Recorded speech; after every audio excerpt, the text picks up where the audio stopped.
las luchas políticas en Colombia, de las que he vivido las últimas décadas intensamente, con su potencial incluso de sectarismo, de violencia permanente, se analiza a veces de las lógicas de nuestros contradictores, opositores, etcétera, quienes gobernaron este país durante 2 siglos. Nuestro programa de gobierno, como si se tratara de una reedición de la hoz y el martillo, y ven a Stalin y Lenin por todas partes.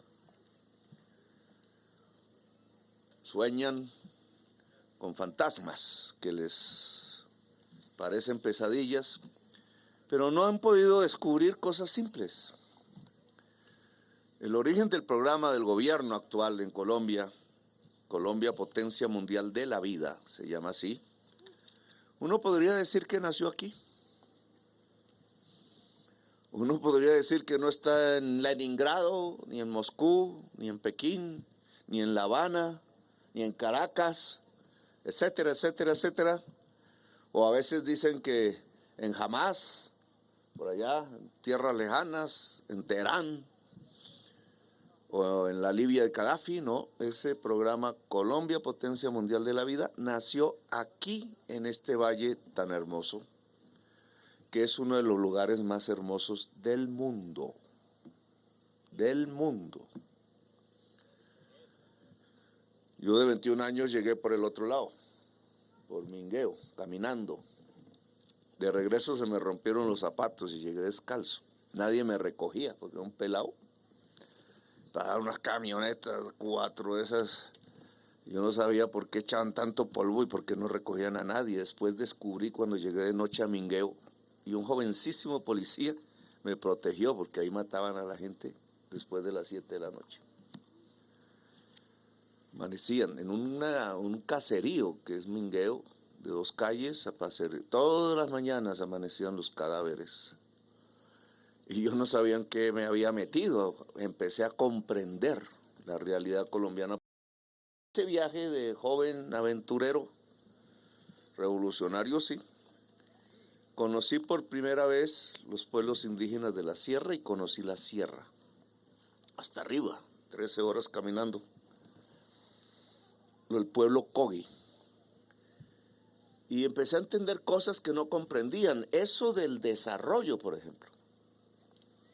Entonces se me ocurrió decir, como buen desarrollista, que por qué no llegaba una carretera hasta el pueblo donde yo estaba, creo que se llamaba San Francisco. Y de inmediato los mamos, la gente que estaba ahí, las indígenas dijeron no, porque se destruye nuestra cultura.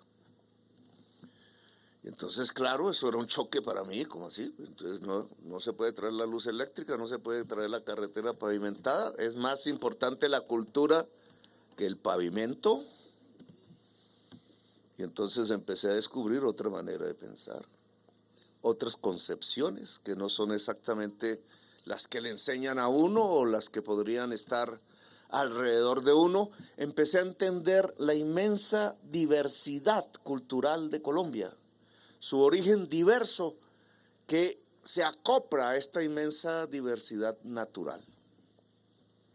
Hemos congeniado una diversidad de las sangres del mundo con todas las fuentes de la vida diversa que aquí nomás podríamos contar por millones si alguien hiciera las cuentas. ¿Dónde está la riqueza? ¿En la monedita que me acaba de regresar Lartiam? ¿O en la cultura de los pueblos que han caminado por encima de esta moneda, quién sabe durante cuántas décadas?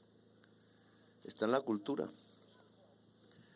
Aquí empezamos a comprender muchas cosas que fueron construyendo un proyecto político, que fueron construyendo una manera de entender a Colombia diferente a la que enseñan incluso muchos libros y la política tradicional de Colombia, indudablemente.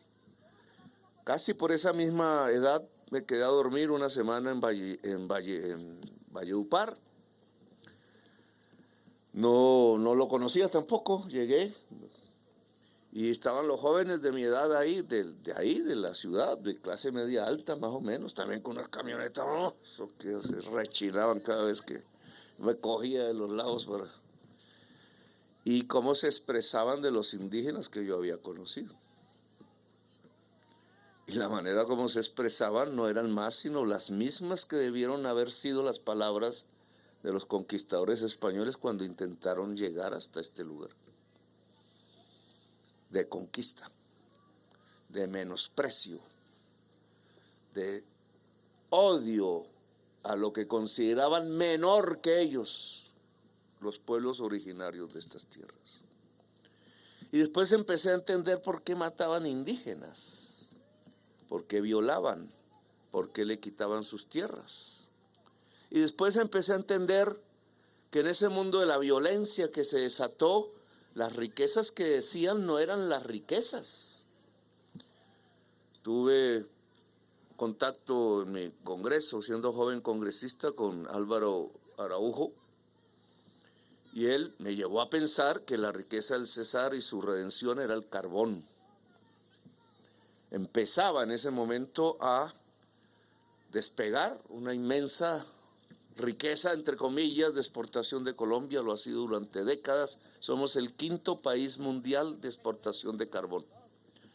Ese carbón sale de aquí, al lado del Cesar y de La Guajira. Y hoy podríamos hacer balances.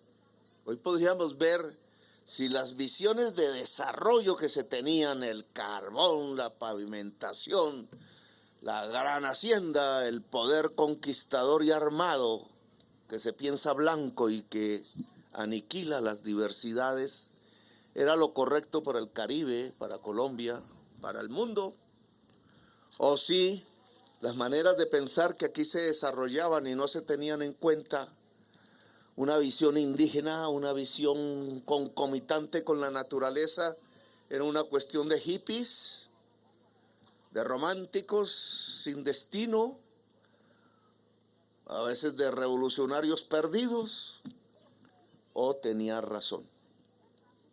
Y yo tengo que decirles a ustedes hoy, después de 2 años de la presidencia de la República y no sé cuántas luchas intensas, que los indígenas tenían razón. Los equivocados éramos y eran otros. Y esta discusión, que tiene que ser deliberación, que tiene que ser una mirada democrática desde muchos aspectos, yo creo que tiene que darse ya en Colombia. Incluso en el Cesar, donde estamos en el día de hoy, o aquí en el corazón del mundo. Veamos por qué le dicen el corazón del mundo. ¿Eso es poesía? ¿Será poesía? ¿Será que la mentalidad indígena, que es etnocentrista, todos los sitios donde hay una comunidad indígena es el corazón del mundo, o este es el corazón del mundo en realidad? Pues miren ustedes simplemente un mapa de América, pónganlo al revés, Patagonia al norte o al derecho dirían algunos, o pongan Alaska al norte. ¿Dónde queda el corazón de ese mapa? Y si hacen el ejercicio, denle la vuelta 180 grados y encuentran que el corazón de ese mapa de América es Colombia. No están equivocados. Y si ustedes ponen China a este lado y Europa a este lado, ¿dónde queda Colombia en el mapa mundial? Y hagan el ejercicio en su celular, en el corazón del mundo. Claro, uno puede voltear los mapamundis y hacer que cada país quede en el corazón, ahí haciendo, a algunos les queda muy difícil, pero a Colombia le queda muy fácil ser el corazón del mundo. Los indígenas de esta región no estaban equivocados. Es más, por ser el corazón del mundo nos quitaron a Panamá y el canal de Panamá. Y por ser el corazón del mundo hoy podríamos tener opciones de prosperidad inmensas que estamos desdeñando por sacar el carbón de las tierras vecinas. Perdidos en el carbón en el siglo XIX, olvidándonos que nuestra riqueza es ser el corazón del mundo. Porque aquí también surge una frase que repiten los indígenas una y otra vez. Somos aquí el corazón del mundo porque somos las energías que pueden equilibrar la humanidad con la naturaleza. Poesía, retórica. Los indígenas ahí se tomaron, ¿aquí qué se toman? Un ron, un aguardiente. Chirrinche. Está tomando chirrinche, Felipe. Y entonces eso no, léanse un libro de física cuántica, amigos y amigas. Física cuántica. La materia es energía. La materia es energía, la física cuántica. Premios Nobel se han ganado con eso. Y resulta que en este sistema orográfico, que es el corazón del mundo, indudablemente hay un centro energético, porque comunidades indígenas supieron resistir vivas, cultural y físicamente, conquistas, años de colonización, cruces que se insinuaban no como una religión de amor, sino de espadas, políticos llenos de fusiles que venían aquí a emborrachar a los indígenas, a llevárselos a votar por quien ellos decían, no por quien los indígenas querían. Subordinación a un orden que los empobrecía, destrucción de las culturas, armas paramilitares que mataron cancuamos, aruacos, cogis, huihuas, campesinos de todos los colores. Aquí en este lugar el simple hecho que aún la naturaleza vibre y la cultura vibre refleja que este es un centro energético del mundo, y así lo ha reconocido las Naciones Unidas. Y entonces esa otra frase que aquí he escuchado, paz con la naturaleza, ¿eso será de hippies? ¿Eso será de otros que se tomaron unos chirrinches o quién sabe qué cosas más? ¿O tiene sentido en el mundo de hoy? Y debería ser el centro del debate político del Cesar y del Caribe y de Colombia. No una frase simplemente arrojada por ahí y no escuchada, compañero alcalde Poloello. ¿Eso qué significa? Yo le pondría un eje ordenador. Esta región es mágica, lo decía Gabriel García Márquez, porque incluso intensamente nos muestra la paradoja del mundo. No hay necesidad de irse muy lejos de aquí a dar unas cuantas vueltas por el planeta para conocer la problemática central de la humanidad hoy. Es que aquí tenemos una exportación de carbón. El periódico o City TV, atacándome esta mañana en un trino, decía, es que con el carbón logramos que no hubiera apagón en Colombia por el fenómeno del Niño. Y yo dije, pero ¿será que el periodista que escribió este titular no leyó nada? Ministra, ¿por qué es tan agudo el Niño en Colombia? Por el consumo del carbón, ¿no? Eso no lo dice Petro, eso lo dicen 4,000 científicos de todo el mundo reunidos en el panel de expertos de Naciones Unidas sobre crisis climática. No yo, no el Partido Progresista o como se llame. Y entonces, si la ciencia humana está diciendo que entre más arrojemos los residuos gaseosos del consumo del carbón, del petróleo y del gas a la atmósfera, más se calienta el planeta, más cambian los ciclos del agua, más profunda se vuelve la crisis climática y más pronto se acaba la vida en el planeta. En cuestión de décadas, ¿qué hacemos? ¿Nos ponemos a sacar más carbón? ¿O repensamos el territorio? Y yo la invitación que le he hecho a esta región del Caribe, que es donde más carbón sale de América, de exportación, es que repensemos el territorio. Porque va a haber un momento, ya los señores de Glencore en el Cerrejón, en La Guajira, que son también dueños aquí de Prodecor, que ya está cerrado, nos lo han dicho 3 veces, en 7 años nos vamos. Ellos, suizos, han hecho sus cálculos. La humanidad dejará de consumir carbón porque prefiere vivir. A mí me critican la frase, ¿no? Es que dijo, el veneno más grande que hay en este momento no se llama fentanilo, no se llama cocaína, no se llama marihuana, se llama carbono. Nos puede acabar a toditos en 50 años. Puede dejar desierta Colombia en el 2070, según el panel de expertos. Nos aboca a abrir los ojos y buscar otras fórmulas de desarrollo económico, de enriquecimiento y de prosperidad. Así de simple. Y los primeros que deberían desarrollar ese debate son los territorios en donde están esos enormes cráteres chupándose el agua del territorio y envenenando a la humanidad. Cesar, Guajira, Magdalena. Un debate que tenemos que dar. Por eso me gusta darlo aquí. Porque yo creo que aquí hay una inspiración. Paz con la naturaleza. ¿Qué significa entonces eso a la luz de la crisis climática y de la realidad científica de una posible extinción masiva de la vida en el planeta? Yo le pondría un eje conductor y simple: el agua. El agua. Guiémonos por el agua. En el programa de gobierno que dicen que se inventaron en Leningrado y que llamamos Colombia Potencia Mundial de la Vida, decimos ordenar el territorio alrededor del agua y liberar los espacios del agua. ¿Sí o no?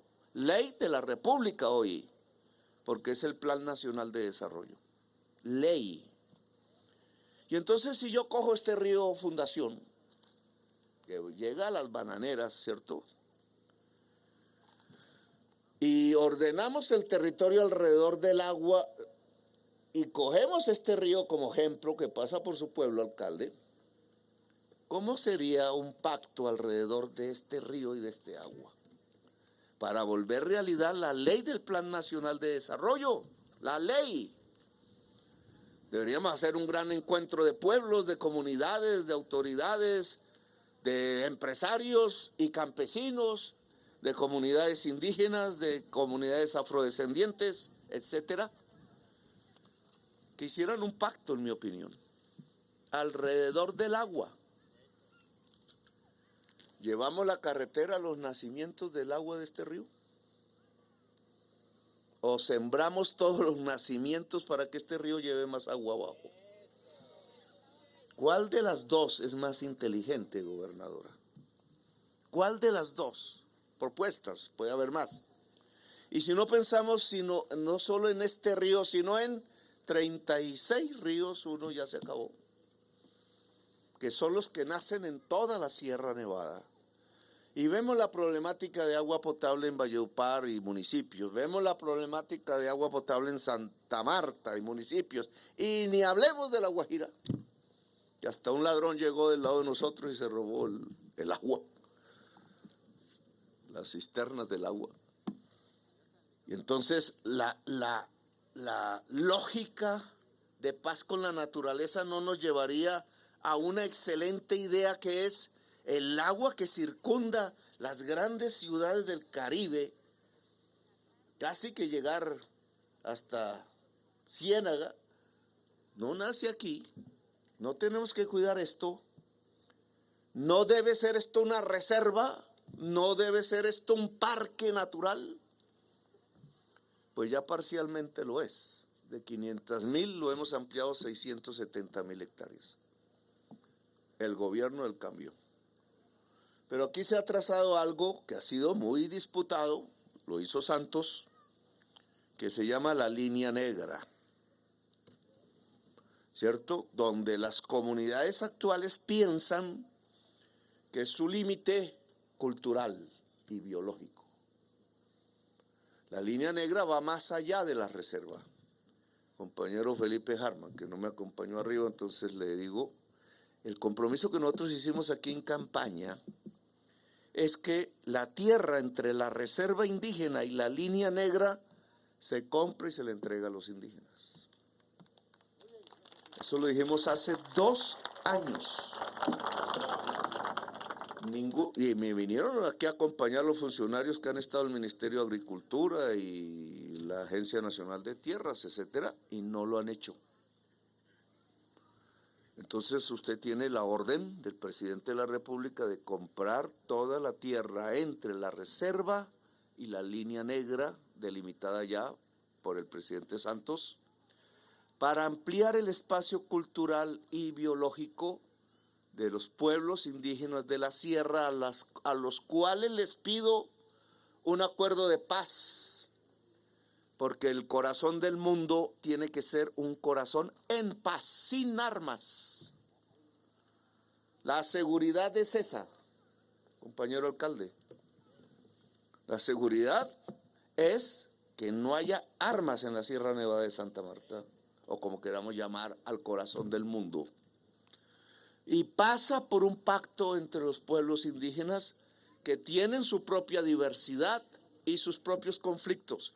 Ojo, Harman, el gobierno no puede ser causa de división de las comunidades.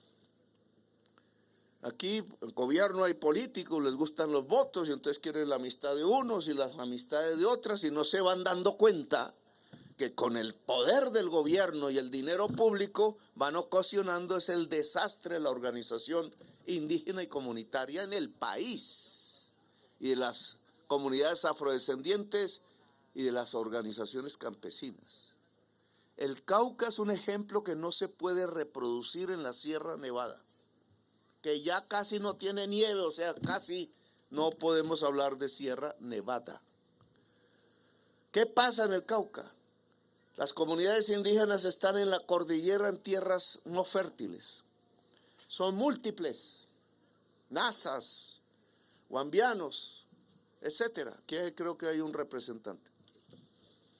Hay comunidades afrodescendientes porque los españoles llevaron a la fuerza a centenares de miles de pobladores del África, a La Habana, a Cartagena y a Veracruz, e hicieron de Popayán un mercado de esclavos que se liberaban a ellos mismos y entonces construyeron toda la región del Pacífico, que es la región más pobre de Colombia, como construyeron aquí los palenques, con los cuales Bolívar hizo una alianza para iniciar la república y la independencia. Y campesinos sin tierra que los sacaron a la fuerza y a la violencia de las tierras planas donde hoy hay caña de azúcar, y tuvieron que encaramarse a las montañas a sembrar algo de café o una mata de maíz. Y crecen las poblaciones, aumentan los hijos y no hay tierra, no hay alimentación, y entonces viene un choque y como están los mafiosos y los traquetos y los fusiles y los no sé qué, pues se van utilizando el conflicto interétnico para hacer del Cauca una región de guerra, que hoy es. ¿Vamos a permitir que eso mismo pase aquí en la sierra? Tenemos tiempo aún de impedirlo, y prevenirlo es la seguridad, alcalde. Es la seguridad. Ahora, entonces hay que hacer un pacto interétnico en esta región, que pasa por la paz de los pueblos indígenas, un gobierno de ellos, no un gobierno de los funcionarios de Bogotá, reunido con algunos que llevan de aquí a tomar decisiones. Eso se acaba. El gobierno es aquí, el gobierno indígena. ¿Cómo lo van a resolver? ¿Qué autoridades, etcétera? Pues esa es la autonomía indígena. Ahora, aquí muchos campesinos dirán, bueno, ¿y entonces qué nosotros? Porque hay campesinos. Yo en mi recorrido a los 21 años pasé por pueblos santanderianos prácticamente que había en la sierra, habían llegado por el Perijá del norte de Santander, huyendo sin tierras, sembraban café y era la bonanza de la marihuana, que se fumaban los gringos. Y a Nixon se le ocurrió que los fumadores de marihuana eran terroristas y declaró la guerra contra las drogas. Y lo que querían los fumadores de marihuana gringos era que no hubiera guerra en Vietnam. Pero así fue la historia. Y todo esto se llenó de cultivos de marihuana y apareció algo que no conocíamos los colombianos: las mafias del narcotráfico. Es la historia. Esos campesinos no tenían otra opción, no había nada que los acompañara. ¿Y ahora qué les decimos nosotros a ellos? ¿Que los vamos a echar a la fuerza de la Sierra Nevada de Santa Marta? No. Yo quiero, Harman, y anote, porque eso es una orden del presidente de la República, que el programa de reforma agraria que se tiene que desarrollar en el plan del Cesar, comprando haciendas de latifundistas improductivos, y le pido a la gobernadora que me ayude en ese propósito. En vez de tener potreros, pues es mejor tener cultivos. Eso es simple.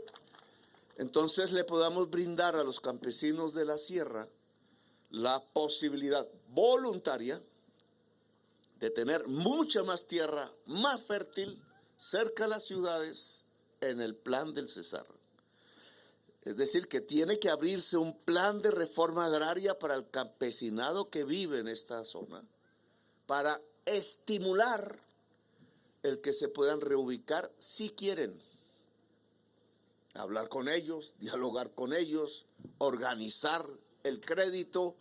Si hay que sembrar algodón de nuevo, sembramos algodón. Si hay que sembrar otros productos, pues los sembramos. Las ciudades del Cesar, sus pueblos serán más ricos si la tierra, en vez de tener una vaca cada 2 hectáreas, tiene cultivos de algodón o tienen cultivos de yuca. La comida del Cesar de cada familia puede volver a ser de productos hechos y producidos en el Cesar, que hoy no es. Y no es porque las tierras del Cesar se están quedando sin agua, son potreros porque no hay ayuda a la producción agraria, o son enormes minas del carbón que se van a cerrar, ocasionando una enorme crisis social si no actuamos ya para prevenirla. Entonces eso se llama ordenar el territorio alrededor del agua. Los indígenas nos ayudan a cuidar este agua. Si los indígenas se quedan aquí, si los protegemos, si este corazón del mundo se vuelve un corazón de la paz entre los mismos colombianos, si entregamos tierras, aguas abajo de la línea negra para la reforma agraria a decenas de miles de campesinos, tenemos 2 años para hacerlo. Luego no podemos ni dormir. La ANT tiene que trabajar 24 horas y tiene que poner su oficina en estas regiones, con responsables de estas regiones, que no vayan a caer en la corrupción de la compraventa de tierras, para que el campesinado pueda vivir mucho más próspero sin entrar en un conflicto aquí interétnico con las comunidades indígenas en las partes altas de este lugar tan bello del mundo. Porque aquí tenemos que cuidar el agua y la cultura y el corazón del mundo. Y eso se llama paz con la naturaleza. Luego no es poesía, no es algo lírico de hippies. Esta es la posibilidad de desarrollar el Cesar, el Caribe colombiano, desde otra perspectiva. Porque bien, ustedes pueden usar los puertos, claro que sí, que los tenemos y muchos, para lograr una prosperidad. Pero hay que cambiar la manera de pensar, hay que cambiar la visión. Ya en una tierra de sol, miren el sol. Y eso que aquí no es que a veces haga mucho sol. En una tierra del sol, ¿cómo podemos tener a la población pobre de todo el Caribe pagando altísimas tarifas de energía eléctrica? Porque la energía eléctrica sale del gas y del carbón, cuando puede salir del sol. 3 veces más barata, compañero alcalde. 3 veces más barata. Yo lo ayudo a poner una granja solar en el municipio para que la gente del municipio pueda allá abajo tener una energía eléctrica más barata. Nos estamos pacificando con la naturaleza. ¿Sabe cuánta tierra se necesita para darle energía solar a Valledupar? Toda con energía solar. 150 hectáreas. O sea, donde caben 10 vacas. Ahí donde caben 10 vacas, usted puede tener toda la energía limpia para Valledupar. Claro, los paneles valen, pero la tierra la tenemos. Es simplemente un cambio de visión en el que el gobierno nacional quiere ayudar. Ministra Susana, el parque y la reserva se tienen que ampliar. No es lo mismo parque que reserva. Porque los territorios que las comunidades indígenas han comprado por su propia cuenta no han sido agregados a la reserva. Y hay unos funcionarios allá del gobierno nacional que les dicen que para poderlo hacer se necesitan 10.800 millones de pesos. Yo no entiendo eso. Si es un papel, son papeles. ¿De dónde sale que para que los terrenos que ellos mismos han comprado se vuelvan reserva hay que pagar? Entonces necesito que usted me investigue eso y que en nuestro gobierno, mientras estemos aquí, que ojalá este gobierno progresista siga del 2026 al 2030, año mágico, pues podamos profundizar aún más este tipo de paz con la naturaleza, que no es más que volver a Colombia una potencia mundial de la vida. Entonces aquí tenemos que lograr un pacto entre el campesinado y el movimiento indígena, y un pacto entre el movimiento indígena. A ustedes, compañeros y compañeras, no han entendido bien qué significa la ONG. En español, ¿qué significa? Nación del Sol. Nación del Sol, miércoles, eso está muy bien. Entonces, a los compañeros y compañeras de Nación del Sol. Aquí vino el actual presidente de Alemania. No confundir con Scholz, que es el primer ministro de Alemania. El presidente de Alemania vino del lado Kogi, de joven, igual que yo, caminando con mochila. Y era antropólogo, y entonces vino y conoció al pueblo y se llevaron unas máscaras que él, cuando yo fui a Alemania, me entregó y me devolvió. Y yo le devolví al pueblo Kogi esas máscaras, que son de su cultura, de su patrimonio. Pero él me dijo que quería volver aquí. Que quería, el presidente de Alemania quiere estar aquí. Si los pueblos indígenas logran construir su gobierno de paz y logramos el pacto interétnico para ordenar el territorio alrededor del agua, con reforma agraria incluida, a mí me gustaría, gobernadora, que me ayudara, o quizás en Nabusimaque, puede ser, recibir al presidente de Alemania, a su delegación, a las delegaciones europeas y del mundo, y desde aquí, comunicarnos con la humanidad. Usted tiene esa tarea, compañero, compañero no es por el pelo largo, no es hippie, es experto en algoritmos y en programación de computadores.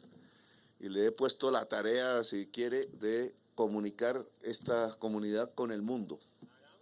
No solo con Pueblo Bello, no solo con Valledupar, con el mundo, para enseñar esta experiencia, que es fundamental porque esto se tiene que hacer en todos los lugares del planeta, allá donde vive Salabata, en donde vive, allá ¿cómo se llama eso? Manhattan. En Manhattan lo tienen que hacer, ¿o no? Allá el alcalde lo está haciendo, no, porque el alcalde sabe qué es esto. Entonces, comunicar esta experiencia, entregársela a la humanidad como la voz de los pueblos ancestrales que hay en Colombia, de cómo se reconcilia la cultura, la paz y el desarrollo para poder sobrevivir y poder poner la vida como el horizonte y la bandera en el horizonte, me parece que sería fundamental. Entonces les voy a poner esa tarea. Vamos a recibir al presidente de Alemania, El de Francia no se sabe quién va a ser. El de Alemania se recibe, sí, lo recibimos aquí para entregarle a la humanidad este documento que me han entregado, que es el mandato de la paz con la naturaleza, que es fundamental si queremos sobrevivir. Entonces tienen ustedes sus tareas, gracias a la comunidad que habíamos prometido 2 años después de la posesión volver a otro acto. Gracias a las personas que me han acompañado aquí, a las autoridades locales. Y entonces, que viva Colombia, potencia mundial de la vida. Habla la niña. Habla la niña. Bueno, y cierra el evento una niña de la comunidad Arhuaca. Ella se llama Atizarney Zapata. Muy buenas tardes a todos. Mi nombre es Ati Darney Zapata y el día de hoy vengo a recitar el siguiente poema, que es titulado Juntos por la Paz. Para nuestro territorio, la paz es lo más importante. Cuidar la naturaleza es la semilla y el mandato que llevamos en nuestra memoria. Y recuerden que la memoria no es la que tenemos internamente, sino externa, la que construimos todos los días.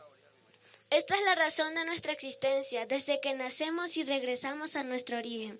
Señor presidente, quiero preguntarle algo. ¿Cómo quieres que te recuerde? ¿Qué ancestros seremos para nuestro pueblo?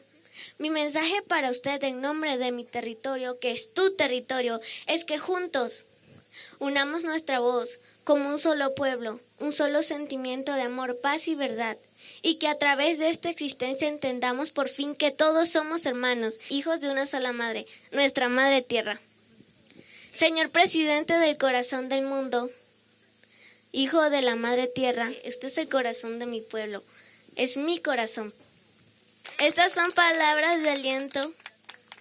Desde mi nacimiento, mi primera voz fueron lágrimas de vida. Mi primera voz fueron lágrimas de vida. Tengo una misión y es seguir el legado de mis ancestros. Y usted, señor presidente, ha sido escogido como padre de este propósito. Somos todos, somos ellos, somos tú y yo trabajando para la paz. Muchas gracias. Gracias. ¿Sabes cómo quiero que me recuerden? Como un guerrero de la vida.